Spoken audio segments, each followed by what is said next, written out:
Assalamualaikum Ustadz, Assalamualaikum warahmatullahi wabarakatuh. Bagaimana cara kita membedakan mana bisikan setan dan mana dorongan hawa nafsu supaya kita bisa menyikapinya dengan benar menurut fikih? Gini, nafsu itu asalnya dia netral.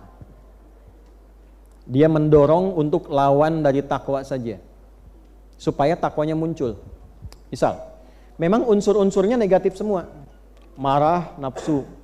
Iri, nafsu. Dendam, nafsu. Sombong, dusta, nafsu. Itu ada di nafsu semua. Lawannya itu takwa. Lawannya apa? Takwa. Nah, di takwa itu lawan dari semua sifat yang tidak baik tadi. Misalnya di sini ada dusta, di sini ada jujur. Di sini ada sombong, di sini ada rendah hati. Nah, rendah hati itu bagian dari sifat takwa yang baik. Di sini ada sabar di takwa, di sini ada amarah di nafsu. Nah, nafsu itu diciptakan agar sifat-sifat itu bisa memunculkan sifat-sifat takwa. Kalau bahasa kerennya jadi katalis, menstimulus takwa supaya keluar. Misal, amarah kenapa diciptakan di nafsu? Bukan ingin membuat bapak jadi pemarah, bukan. Supaya sabarnya keluar. Sebab kalau tidak ada amarah, nggak mungkin orang sabar. Ibu kalau mau cek ya, gini, nanti suami pulang ke rumah, nggak ada angin, nggak ada hujan, nggak ada petir, nggak ada apa-apa, ibu bilang, "Papa sabar ya, Pak, sabar." Kira-kira suami ibu bilang apa? Nah, mama sehat, gitu kan? Ya kan? Kan mesti ada pemicunya dulu kan? Amarah itu diciptakan supaya sabarnya muncul. Jadi ketika suami tiba-tiba marah, sebetulnya Allah bukan ingin menjadikan suami pemarah, bukan Bu. Supaya kesabaran pada ibu muncul. Kenapa harus muncul sekarang? Karena di depan ada masalah lagi yang muncul, butuh kesabaran yang ekstra yang sekarang sedang dinaikkan itu. Kalau dia nggak naik, rumah tangga ibu bisa repot di depan. Makanya dinaikkan dulu supaya kita siap menjemput ujian yang selanjutnya akan datang. Kenapa ujian itu akan datang? Karena doa ibu sendiri. Doa harapan kita itu, tanda dijawabnya oleh Allah, datangnya ujian. Ujian itu jembatan menuju jawaban. Ya Allah, aku ingin lulus ya Allah dalam kuliah ini. Bagaimana cara lulusnya? Ujian. Kan nggak mungkin, nggak ikut sekolah tiba-tiba wisuda dapat ijazah misalnya, kan mustahil. Jangan dipotong ya, awas nih. Awas nih, kok nyambung aja ya. Nggak, saya nggak ikut-ikutan masalah-masalah politik gitu. Nah tuh. Awas. Ujian kan? Ini sih salah nih. Ada ujian dulu. Jadi dunia juga begitu. Kita dari SD mau ke SMP lewati apa? Nah, sekarang Anda berdoa, ya Allah anugerahkan saya kepintaran. Apa tiba-tiba langsung pintar? Kan belajar dulu. Ya kan? Belajar butuh pengorbanan kan? Cari buku, belajar pakai guru dan sebagainya, baru jadi. Nah, kadang-kadang kita minta, ya Allah anugerahkan aku rizki yang membuat aku lebih mudah ibadah kepadamu. Pengen mobil, apa langsung mobil datang? Kan tidak kan? Ikhtiar dulu kan? Walaupun ketika Anda ikhtiarnya, bisa Anda dengan berkhidmat ke masjid, lagi beres-beres. Bapak rajin sekali, saya amati sudah sepekan ada di masjid terus di sini, beres-beres. Rumah di mana? Saya di Tegal, Pak. Beres-beresnya di Tanah Kusir. Kesini pakai apa? Ya seadanya aja jalan. Ya udah, biar Bapak gampang, besok saya kasih mobil ya. Bisa jadi. Bisa terjadi begitu. Ya. Saya waktu satu kali ngajar di Bekasi, malamnya mimpi pegang setir mobil. Saya berangkat biasanya pakai motor. Nah, sama yang asistennya kawan, kan tinggal di pavilion di rumah itu waktu itu. Pagi subuh begitu mau berangkat saya bilang, "Mas sini," saya nggak sebut nama. "Sini, tolong antar saya ke masjid. Tapi kalau pulang nanti jangan banyak tanya. Pokoknya pulang aja." Nah, beliau biasa bawa mobil kan, antar pakai motor. Setelah kajian ada jamaah yang ngajak ke rumah, "Ustadz mampir sebentar." Ngobrol udah, "Ustadz gimana dakwah macam-macam." "Nah Ustadz mohon maaf di depan itu mobilnya Ustadz." "Oh mobil saya." "Oh iya mohon maaf walaupun tidak baru mungkin bisa memudahkan Ustadz untuk transportasi ke tanah sini. Cuma saya mau tanya, Ustadz bisa bawa mobil tidak?" Saya bilang saya tidak Pak, tapi ini bisa. Jadi akhirnya pulang pakai mobil, motor disimpan. Saya bilang sama yang bawa, diam aja gitu. Sampai Akhirnya mobil itu karena banyak orang pengen ngaji, pengen apa, karena bilang beliaunya, Ustadz kalau memang nggak cocok dijual nggak apa-apa, kalau perlu sama saya juga nggak apa-apa, jual lagi. Akhirnya saya jual, dibikinlah kemudian tempat untuk belajar, saya sewa ruko, didirikanlah Quantum Ahyar Institute di bulan Agustus tahun 2013. Di situ digantikan. Nah, untuk supaya orang ngaji ada yang belajar bahasa Arab di situ, ya. Hampir tiap malam pada maghrib dulu datang belajar. Ada yang dari macam-macam, ada yang tukang cukur, ada yang dari perusahaan, macam masih ngaji dulu. Dari situ tiba-tiba Allah pertemukan lagi ngajar, ada adik di pesantren yang dulu saya dampingi, udah lama ketemu 11 tahun. Nah, di mana sekarang? Saya ngajar begini, senang beliau. Nah, tiba-tiba yang tadi itu diganti lagi dengan mobil yang baru lagi.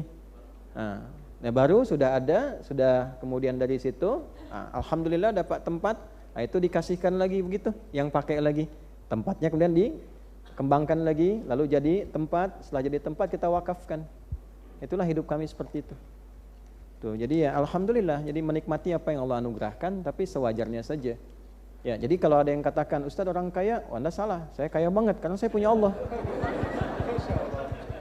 Enggak, saya punya Allah. Itu inti, kalau sudah merasa punya Allah itu ringan hidupnya. Kaya banget. Ya, karena punya Allah. Bukan berarti punya, tidak, kayak apa umroh gini kadang nggak ada uangnya, nggak ada Pak, tapi hati kita kan yang tunjukkan. Kalau udah berikan sudah, tapi pas mau berangkat ada ya, tapi tidak semua hati begitu. Ada yang juga pengen diberangkatin nggak dikasih, ada yang pura-pura nulis gini pengen dikasih nggak dikasih gitu ya, emang kan nggak begitu juga semua jalan. Nah, itulah nafsu. Jadi kalau nafsu itu cenderungnya biasa saja, dia kerjanya seperti itu, normal. Tidak ada bisikan yang harus kriminal, asalnya nggak kriminal, cuman mengkatalis saja supaya ini naik yang baiknya. Kadang-kadang ada yang biologis, pengen makan, mau lewat nih ada somai depan, mau masuk belajar, mau beli, ustadz datang, nanti aja bang, gitu kan. Begitu selesai lihat lagi udah habis somainya. Nah, pulang ke rumah kepikiran, sampai kepikiran mau tidur, sampai mimpi ketemu somai. Nah, itu nafsu. Kalau setan tidak. Kalau setan bagaimana caranya dia maksiat? Itu tugasnya. Makanya disebut syaitan dari kata syatona, yang menjauhkan orang dari kebaikan. Setan itu tipikalnya yang penting maksiat. Gimana caranya maksiat? Kalau nafsu ingin aja, ingin gitu. Kalau setan gimana caranya maksiat? Wah, sepatu bagus nih. Pengen sekali punya yang seperti itu. Datang setan. Kapan? Kapan lagi ada kesempatan begini katanya kan? Nah, itu setan. Jadi cara membedakannya, kalau setan cenderung provokasinya pada maksi, kalau nafsu keinginan yang terus terbawa. Yang bahaya itu setan menunggangi nafsu. Ya, makanya kadang-kadang dalam bab tertentu dilarang kita berpenampilan atau menampakkan sesuatu yang menghadirkan dorongan nafsu supaya tidak ditunggangi setan. Kenapa ada batasan untuk perempuan menggunakan pakaian tertentu? Supaya di lawan jenisnya tidak aktif nafsunya, sehingga setan menunggangi. Kalau aktif, terus-terusan diikutin, dilihat, nanti datang setan. Lama-lama maksiat terjadi. Ya, demikian dalam kehidupan juga ya. Jadi, kenapa kita ibadah? Salah satunya mengendalikan apa? Nafsu. Makanya di Quran, di hadis ada belajar, makan secukupnya, tahu fungsinya. Kalau takwa, kebutuhan, nafsu, keinginan. Ya, misal, apa fungsinya minum? Kebutuhannya apa? Menghilangkan haus. Nah, nafsu memberikan warna dalam minuman itu. Pengennya apa? Oh, saya udah lama minum air bening, pengennya susu aja, ya kan? Nah, itu nafsu namanya. Jelas? Nanti mama besok kita makan apa? Nasi uduk Pak, gitu. Ya baik, kita berangkat nanti ya. Yang di mana? Yang di Paris. Ya benar? Itu nafsu. Nah, padahal kebun sirih juga ada misalnya kan. Nah, malam-malam tiba-tiba tinggal di Bekasi, pengennya nasi uduk kebun sirih, padahal nasi uduk banyak di sampingnya. Paksain nggak pengen berangkat ke sana, itu nafsu. Berangkat macet nyampe ke sana habis, kan? Pulang kepikiran, itulah nafsu. Jadi cara membedakannya, nafsu cenderung support pada keinginan yang sulit untuk dihilangkan. Cara mengendalikannya, cari lawannya pakai takwa. Sedangkan setan itu cenderung mengarahkan pada maksi. Nah, caranya hindari bisikannya, cari lawannya. Lawan setan itu malaikat. Karena itu malaikat disebutkan 88 kali dalam Al-Quran, setan disebutkan 88 kali. Nafsu sesuai dengan fungsi manusia di dalamnya disebutkan 115 kali. Takwa yang sesuai fungsi memanage nafsu disebutkan 115 kali. Dari 240 kali penyebutan, 115-nya adalah fungsi mengendalikan nafsu. Jadi kalau kita belajar, nama manusia yang terkait dengan pengendalian nafsu namanya Bashar. Disebutkan 35 kali dalam Al-Quran. Jadi kalau ingin mengendalikan nafsu, cari setiap kata Bashar dalam Al-Quran.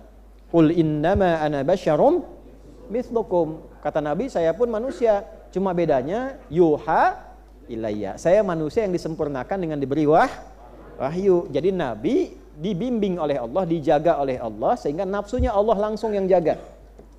Kita bukan Nabi, bukan Rasul. Bagaimana cara menjaganya? Jaga takwa yang sudah Allah titipkan pada diri kita dengan mengambil petunjuk Nabi. Nabi diajarkan, kita belajar dari petunjuk Nabi. Di antara cara membimbing itu mengendalikan supaya baik, tidak terjebak dalam pendewaan kehidupan sehingga nestapa saat kiamat tiba. Muncullah at-takwir untuk melipat segala yang diinginkan oleh nafsu. Itu kesimpulan hari ini. Semoga kita diberkahi, semoga dimaafkan segala salah kita, diampuni dosa-dosa kita.